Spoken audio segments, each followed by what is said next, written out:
friends, and welcome to this very special preview of Pro Wrestling Grind's upcoming Hallowed Be Thy Name. You got two-thirds of the Grind commentary team right here with myself, Alyssa Marino, joined by the ever so fabulous Johnny Torres. Thank you so much for joining me for this breakdown of some of the amazing matches that are headed our way for Hallowed Be Thy Name. Absolutely. Hallowed be these matches. I, 1,000%. So all of this is going to be going down on the 28th of July. We've got a live performance from Jobber, the band, that's starting at 7:30. It's an 8 p.m. bell time over in Easthampton, Massachusetts. You can get your tickets at grindname.eventbrite.com. We'll have all the links below for you to check out. But let's dig into some of this action, starting off with a match that has been hailed as the future of pro wrestling. Marcus Mathers versus Becca. I mean, where's the argument when it comes to that superlative right there? Marcus Mather's been turning heads pretty much all across the country at this point, and Becca's been turning heads all over the world across multiple mediums. I mean, I got to imagine she's got a couple platinum records to her name right now. 1,000%, as well as her new hit single, Hot Summer Fun. I think she's trying to keep Hot Summer Fun as a reality. And I think that picking up a major win at Pro Wrestling Grind would definitely do that for the international pop sensation. Yeah, no doubt about it. And I feel like an X factor in this match is both of them like to employ that 450 splash. I feel like who lands it first is probably who walks away with the victory at the Almighty Pulaski Club. This is very true. And also a very exciting and much anticipated debut in Marcus Mathers. We know how track records can be when it comes to debuts at Pro Wrestling Grind, but could Marcus, be one of the ones that breaks the mold and kind of has that crazy trajectory coming into establishing himself at Grind? I mean, if there's anybody that can pull it off, it's Marcus Mathers. And we know what debut victories can do to, many a competitor at Pro Wrestling Grind because we don't see it happen too often. Marcus Mathers being able to pull one out, especially with Becca has now finally tasted victory in a grind ring. She's not going to let that flavor go away anytime soon. So yeah, I know this one's going to be a knockout drag out contest if there is one. I'm looking forward to this. Well, speaking of down, drag out, and going from the future to two very well established competitors, a first time ever matchup between Dan Barry and Andy Brown. Now, I know that these two know each other well. They've shared a lot of locker rooms from over on the West Coast to right here in the Northeast. They were in tag competition at Wrestling Open, but this is the first time that we're seeing a one-on-one between them. Yeah, Andy Brown has a fascinating track record in Pro Wrestling Grind. So he stands right now. He's 3-3, sitting at a perfect 500. Every single competitor that he's beaten is also somebody that has never gotten a victory in Pro Wrestling Grind before. He's beaten Griffin McCoy, Brandon Williams, and Danny Miles, two of which were debuting, and then Brandon Williams was making a return after quite some time. So Andy Brown is absolutely, like, if you consider there to be a gatekeeper role in Pro Wrestling Grind, Andy Brown at this point has been turning away anybody who's debuted and has had a difficult time with anybody that's already found their footing in Pro Wrestling Grind. We saw that with Mike Skyros in the qualifier. So at this point, Andy Brown is sort of starting his journey anew at base camp now. And he gets to, stamp that gatekeeper role once again. But unlike the other three named, Dan Barry is not quite like any of those other three debutees. You had already said it. They knew each other from the West Coast, and Dan Barry has top flight experience everywhere. If there's anybody that can debut somewhere, against the grain and pull out a victory, it's Dan Barry.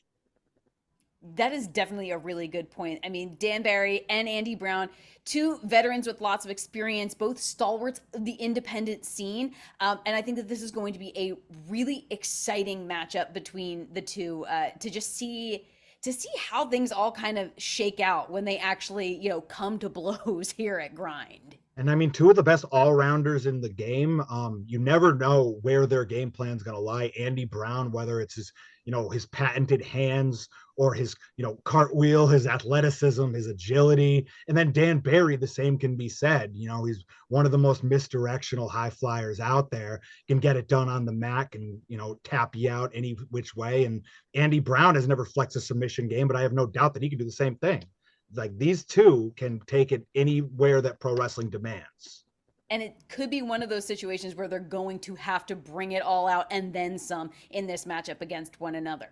And now, taking it from some singles competition to, we also have tag team action coming our way at Hallowed Be Thy Name, with main event taking on the long awaited return of Culture Inc. Long awaited is right. Culture Inc. Debuted at the second show, You Better Run, available on the IWTV archives, and has been chomping at the bit to get back into pro wrestling grind. And the same can be said really for the main event. We haven't seen in quite some time, since Overkill 2023, Victorious over Mike Skyrus and Travis Huckabee. But yeah, no, main event has been chomping at the bit as well to, get back into the Emerald Ring and unleash their unique flavor of big top tag team action. This one, yeah, especially when you add in Jay Holiday in the corner of Culture Inc., this one has the potential to spill all over the Pulaski Club. Even by the standard of tag team wrestling that we've seen in Pro Wrestling Grind, this one's going to be something different. I think that no matter what, both of these teams go into roughly every match, but I think especially a matchup like this with so much to prove, both trying to kind of reestablish and reassert themselves on the roster at Pro Wrestling Grind. But you are 100% right, because I feel like the X factor in this match is going to be on the side of Culture Inc. with Nick J. Holiday. We have that, whether it be support, whether it be misdirection, whether he's going to be up to any funny business, we don't really know. But main event are going to have both their heads on swivels. That is for damn sure. But really excited to see a team like Culture Inc. coming up from the Southeast, and also too, Eli Knight and Malik Bosidi, both I think really established kind of singles competitors as well as a team, whereas main event, they have really grinded, for lack of a better word, and hustled to really build that cohesion as a team. So very curious as to how that's all going to play out. Yeah, no doubt about it. I'm really excited to see just tag team wrestling back in the Emerald Ring, and these two, I couldn't be happier to see as standard bearers for it. So it's going to be a wild one. Hallowed be thy tag teams. Hallowed be thy tag teams. That is the theme, and also going from more competition that we're seeing coming up from the Southeast. On behalf of our friends at Action Wrestling, we have Adam Priest coming up to face Ryan Mooney. It's rabidity versus grit. How do you see this all playing out? Yeah, this one, Adam Priest, one of the finest of any style by his words, doing it right now in independent wrestling. And Ryan Mooney has been scratching and clawing, for lack of a better term, to be listed in the same breath as a guy like Adam Priest is. So Ryan Mooney also just fell short of the our four-way main event coming up. He fell short to Travis Huckabee in a barn burner at Emerald Sword.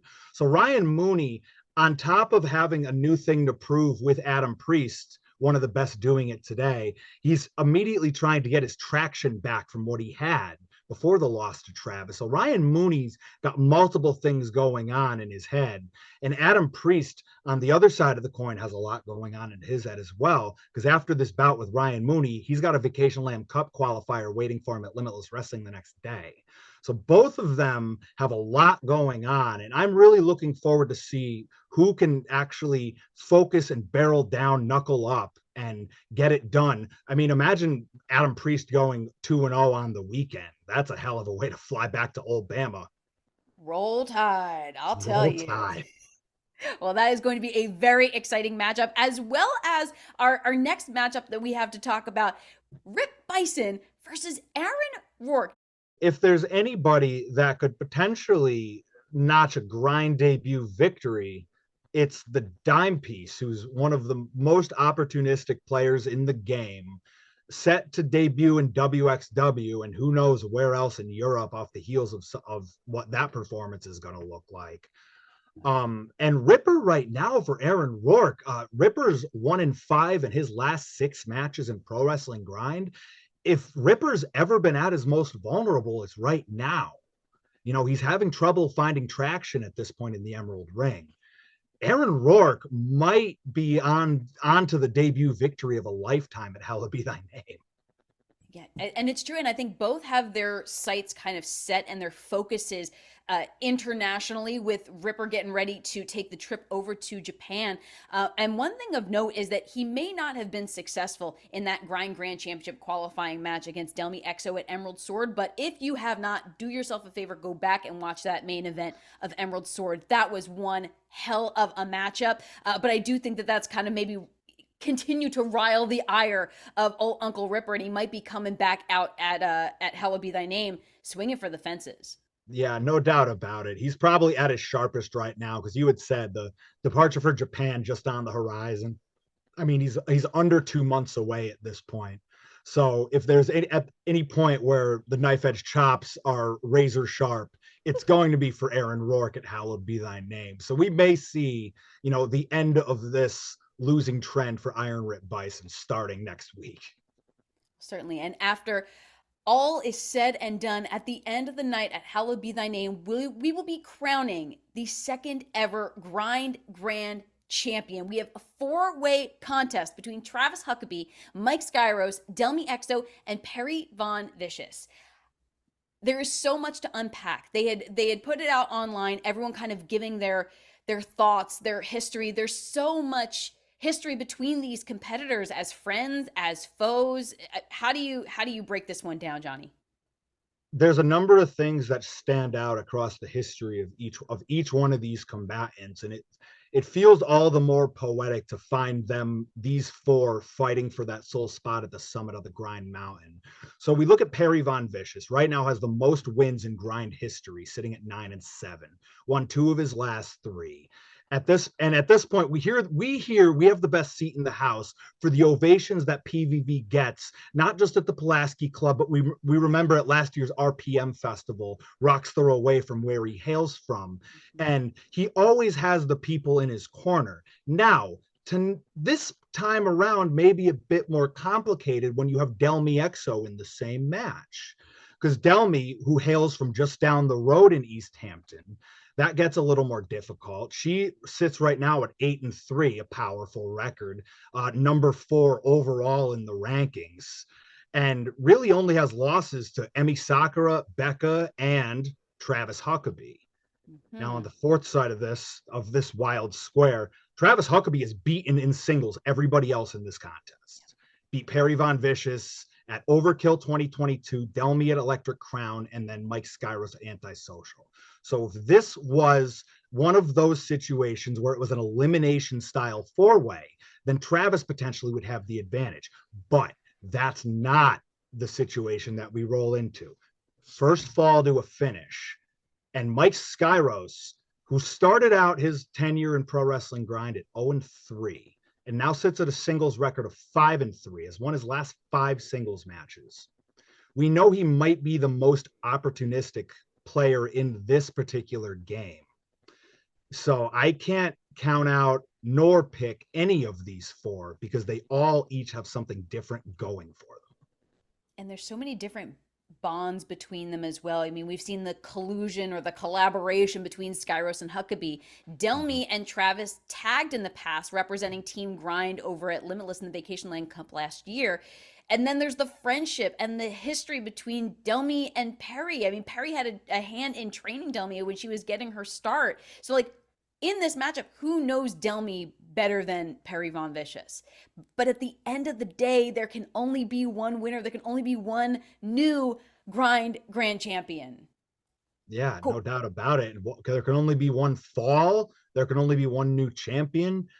I tell you, this being a first ever in Grind history, the first ever four-way contest where it's one fall to a finish. Nobody with previous Emerald Ring experience can even claim to have experience in this situation. So all four of them have to go in with a completely brand new game plan. We're going to just see how they shift things around, where they have to get their mindsets to as we prepare to crown the second ever Grind Grand Champion. Torres, thank you so much for joining me as we discuss the card. And for our friends at home, be sure that you get your tickets. It's going down Easthampton, Massachusetts. Hallowed Be Thy Name for Pro Wrestling Grind. Get there at 7:30 for doors. Bell time is at 8 p.m. Get your tickets now at grindname.eventbrite.com, and we will see you all there.